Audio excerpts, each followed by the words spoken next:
This is the 100th episode of Alpha Entertainment Worldwide, Year 2. It is Monday Night Raw. Man, I can't believe 100 episodes already. So I did the math. We're going to have one less week in this year than we had the year prior. Yep. And that just means that WrestleMania happens a week earlier than the prior year. And since our year is actually Mania to Mania instead of the actual calendar. Exactly.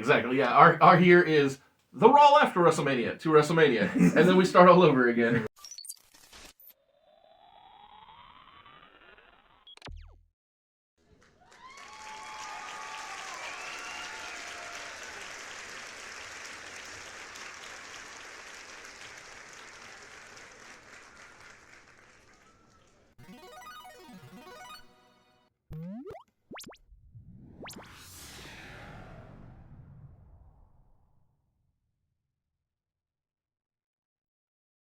Is always fun to see just how large and in charge the channel Mr. Super Eyes has gotten, is getting, and never stops. Always love to see growth. Always love it. Well, we start off the show big tonight.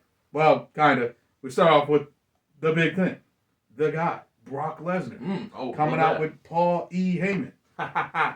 Brock is coming out, laid waste to Rico, that poor soul. Yes. And this is literally just a match, so Brock Lesnar shows us how big and strong and dominant and scary he is. Exactly. He's good at that. Yes, and that's all it is. He literally throws Rico around with a couple suplexes, hits an F5, slaps on the Brock lock just for fun, and Rico, of course, immediately makes sense. Is what it is. But that's all the show. Poor Eddie Guerrero. He's got some problems with this Brock Lesnar guy. He is for sure a beast. God bless his soul. Yes. Next up is the beginning of the U.S. title tournament I told everybody about last week. Quarterfinal match between Tommy Dreamer and John Anthony Felix Cena. Yes, that is his actual government name. Of course, Cena comes out with Rhino. So Rhino, Dreamer, obviously a lot of history between those two. Yes. Which means everything Dreamer's got in his bag, Rhino's seen before and has told his partner / employer / whatever relationship I said they had. Nice little back and forth match. Dreamer can actually wrestle. Absolutely, yeah. Ain't no doubt on that. Yeah, it's just everyone kind of forgets that because, he wrestled in ECW. Mm-hmm. But it was a misconception to think that ECW was only hardcore wrestling. Exactly. Pretty much everyone that wasn't named Sandman had a couple extra elements in their bag. I like that. But hey, Sandman was probably a better showman than 90% of the roster as well. So that's where he shined, just to give him his respect. Yep. But Cena does secure the victory here with an FU. It's a good, solid, 10, 15-minute match. But, tournament wins. And let's be honest, Dreamer's not beating Cena, at least not at this point. So Cena moves on. Next match is between a young Randall Keith Ford. I don't know why I keep using every single person's middle name, but that kind of day. I'm going one-on-one with Rob Conway. I'll keep it short and sweet for you. Obviously, Rob Conway. No, I'm joking. Well, I thought you were going to tell us his middle name. I actually don't know his middle name. So we'll quick Google search. I'm sure Oz can pop it up for you. Sure, I can. So Orton does win. Orton is hyper-focused on making it up to Triple H. Living up to his legacy, basically. Living up to his legacy. So Orton trying to figure out a way to get to Mania, having a championship. Definitely a surefire way to get on the Mania card. It can't hurt. Shoot. Speaking of championships, though. So, we finished the first half of the quarterfinal bracket for the U.S. title tournament. And now it is time to highlight the Evolve champions.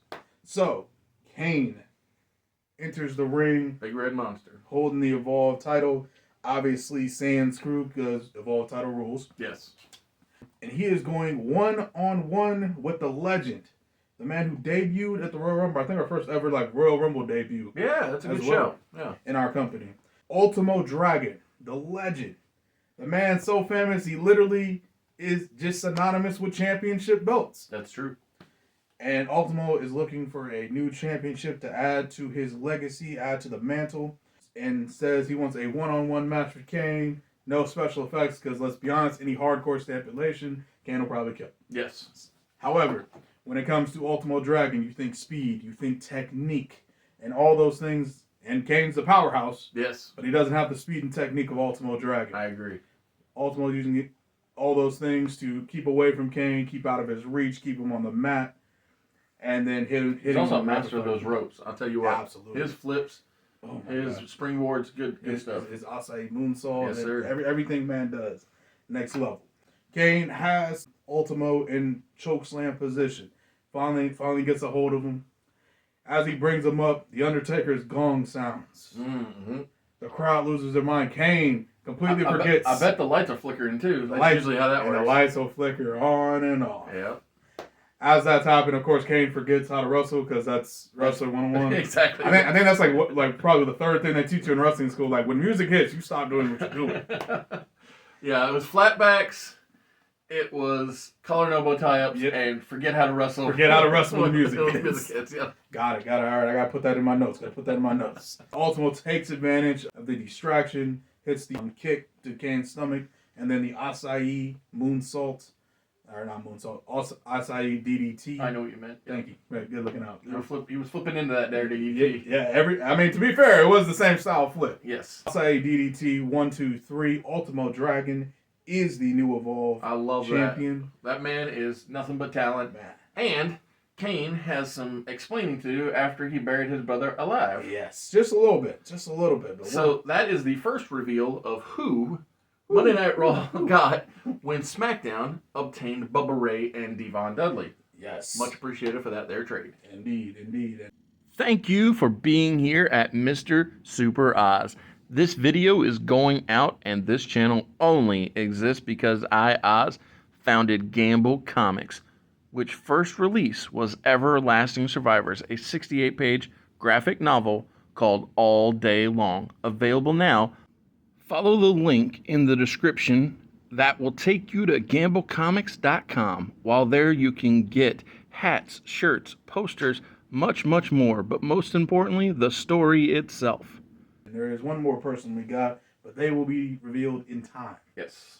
So we have a quick match between Linda Miles and with Gail Kim versus Ivory with the Black Widow Alliance. Nice. I bet it's not a squash like last week because Ivory's got a little more talent than Just a jobber smidge. number This is- something. Yeah, jobber number 7, I believe I said. So Ivory, of course, using her leaps and bounds more experience. Yes. Like even if we just count the glow stuff, Yes. much less her WWE tenure. Yeah, she had 2 runs as champion in WWF because she had a run with the right to censor and then one I forgot the before right to that. say it. Yeah, because that was the one China beat her in Yep, Mania, right? that's correct. I forgot about that. Yep, that's always the one I forget because right to censor, I could not stand that music. Sure, that makes sense. I think that was the intent. Yeah. Yep, so I guess I did the job. Yes. However, throughout this match, Gail is taking full advantage of the fact no one can touch her. Mm-hmm. So That's as Victoria and Jackie are trying to interfere in the match, Gail is pretty much walking up to them and they have to back up, walk away, because if they touch her, I can't remember what I said. I believe it's like a fine of It was a large fine and I think 6 months. 6 months bye-bye. suspension. Yeah. Couldn't remember the specific But it's details. smart to treat a person who is not capable of wrestling with kid gloves. Yeah, absolutely. Got to protect that. Of course, Ivory gets upset with this, and Linda Miles takes full advantage by taking her boot and putting it on the side of Ivory's head. It takes talent to look at the lights, damn it. It's true. But Linda gets the 1, 2, 3. Probably, actually, 100% her biggest win today. Absolutely. So, moving on up in the old women's championship ranks. Yeah, love it. Next up, the other half of the bracket, Rikishi versus Billy Gunn. Ooh, okay. Fun little match between these two. I like that. I like that match. Yeah, so I can't remember the last time I brought Rikishi on. It's been a hot minute Sure. because I haven't had anything I could really get him to sink his teeth into. Yeah. But I think scarcity is good sometimes. Yeah, you know. Because how can I miss you if you won't go away? Exactly. About to say Jericho's been gone so long, I actually miss him. I don't even care where he comes up. Yeah, I agree with that. Shoot, been a minute. These two have a good match. Both highly underrated talents I agree. throughout their careers, Yeah. I believe. So it's And especially given that they both debuted in, let's say, semi-forgettable tag teams. Semi. Like, we remember them, but most people won't. I'm about to put say, if them I in- asked the average human being what They- tag they- team you remember them for. Yeah, I was going to say, it wouldn't be the Smoking Guns No. or the Head Shrinkers. Definitely. So, I mean, it's in the year of our Lord 2025, more people will probably remember the Head Shrinkers. Now. Right, but it's because of But 2K. that's because of 2K. Yeah, and the Bloodline storyline. Has nothing to do with what actually they did in real life. Correct. But regardless, two great wrestlers. I agree with that. Excellent match. However, Rikishi does pull it out with the Rikishi driver. 1, 2, 3 on Billy Gunn. I like that. But nice fun match between the two. Rikishi moves on to the semis, which will happen next semis and finals, which will happen next week. Sweet. Not to mention, but during all these U.S. title tournament matches, Regal was also on commentary. That's good. He's a great talker. Yes, and also on commentary for the Linda Miles, so he was hyping her up He's as just the match was a going. talkative fella here. Yeah, I'm about to say. Very loquacious, that William Regal. Ooh, big words. I like that. College educated man, this Osborne. And then last but not least, the final tournament match. As we hit our 100th episode, I thought, oh man, really should harken back to the first episode a little bit. Ooh, I like that. So, the final I know who was in this match. is Kurt Angle versus Rob Van Dam. I love that. That's beautiful. Shoot, I thought, what could be a better main event for Yeah. episode 100? So this match goes a solid 30 minutes. Of course it does. Plenty of show. These are wonderful wrestlers. They're wonderful wrestling. And listen, these two know each other so well. They've plenty of history. Exactly. Only difference between now and back then is Kurt is more babyface than he ever was. Correct. Yes. So, But I think that regardless of his alignment, Kurt Angle is an excellent wrestler, good guy or bad guy. that is very true. He is one of those rare exceptions. Gunther's another good exception. Great example. Where you can be bad and not have to cheat because you're that Yeah. skilled as a wrestler. You're that talented. So literally, it's very much so. The only reason I really brought it up wasn't that the match looks different because the crowd don't know who to cheer for. Exactly. To the whole match. Something I thought was wonderful about total nonstop action wrestling is they would often chant AJ Styles, Fallen Angel, and sometimes they would even chant both these guys. Both these guys. I do love the both these guys chant. I will say that is one of my favorite chants because I'm like, oh, okay, we love them both. Perfect. I don't have to choose.